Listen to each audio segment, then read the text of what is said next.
Well, I meant to do it beforehand, and I forgot, and I cleaned everything up. So my decoys were sitting, about right here. And sat up under this cedar tree, and I had my little canvas blind material. I can't remember what it's called for some reason. I'm losing my mind. But I sat up under there, and I mean they did not see me. They were all roosted up in these trees this morning. Back in through here. There were some way back there. There were some down there. I heard one way back there. But they all landed right here. And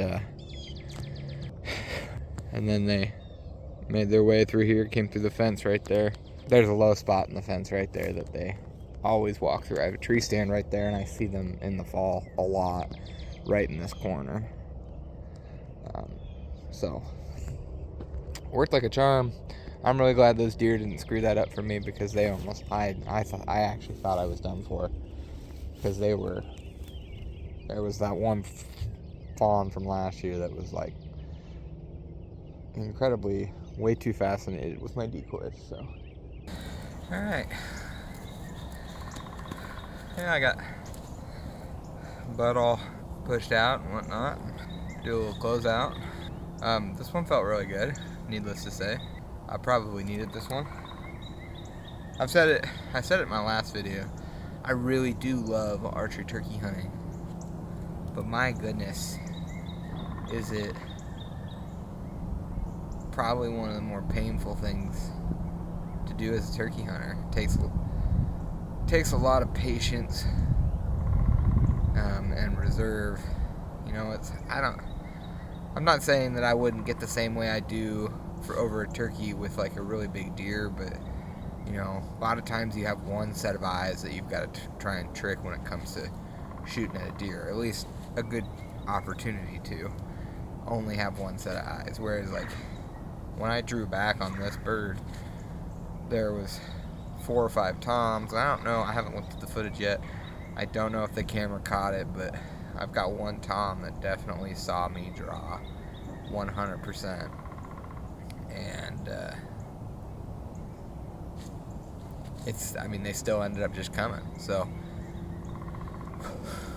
all I can say is don't give up on it.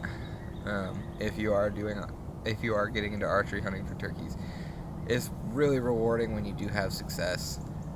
It is also entirely frustrating when you don't have success. The worst thing that for me when it comes to turkey hunting is missing a turkey, because you have so many days, private, public, doesn't really matter, where the birds go the opposite direction, or the birds see the decoys and don't care, and skirt that 40-yard range, where if you had a shotgun, you're still going to shoot a bird more than likely. From the moment those birds hit the ground, you guys couldn't see it because I was trying not to move, but from the moment those birds hit the ground, I could have killed them with a shotgun. I could have shot all of them, pretty much. They were in that 40 to 45-yard range, which is about the extent of how far I like to shoot them with a shotgun, but I would have been able to poke my gun through the cedar, and I would have been done basically the moment they touched the ground. But you've got to get them in close with a bow, because their vitals are so small, and when they're strutting versus not in strut, it's just those vitals change. For instance, even though my bow was out of whack, the bird that I missed the other day, I hit high, and you would think there's still vitals there, but there's not. It's just all feather when they're in strut. So it is what it is. I'm pretty tickled pink about this bird. I worked my butt off for this bird. I spent the first couple days of the season hunting behind Dane. I spent some time getting my dad a bird, and now all 3 of us are on the board, and it feels really, really good. Dane's on the way. He's gonna help me get out of here and try and minimize how much I affect the turkeys in this area, and then I'm gonna take some pictures. I haven't really decided where I want to go take pictures yet. Unfortunately, I made such a good shot that this bird's not going to be crazy photogenic.